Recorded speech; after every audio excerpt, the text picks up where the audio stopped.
दक्षिण सोलापूर तालुका दुय्यम निबंधक कार्यालयास बुधवारी पहाटेच्या सुमारास शॉर्ट सर्किटमुळे आग लागली। या आगीत रेकॉर्ड रूम मधील फर्निचर, वायरिंग, संगणक, प्रिंटरचे नुकसान झाले आहे। पहाटेच्या सुमारास लागलेली आग सकाळी 9 वाजण्याच्या सुमारास ऑफिस उघडल्यानंतर कळाली। सोलापूर प्रांत कार्यालय शेजारी सहदुय्यम निबंधक वर्ग 2 सोलापूर दक्षिणचे कार्यालय आहे। या कार्यालयात बुधवारी पहाटेच्या सुमारास आग लागली।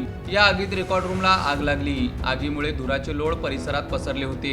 मात्र पहाटे या परिसरात कोणीच नसल्याने आग लागल्याचे लक्षात आले नाही। सकाळी कार्यालय उघडण्यासाठी आलेल्या कर्मचाऱ्यास आग लागल्याचे लक्षात येताच त्याने तातडीने संबंधितांना घटनेची माहिती दिली। त्यानंतर अधिकारी घटनास्थळावर आले। आगीत नुकसान झालेल्या रेकॉर्ड रूमची पाहणी केली। या पाहणीवेळी वायरिंग, संगणक, प्रिंटर, फर्निचर, रजिस्टर जळाले होते।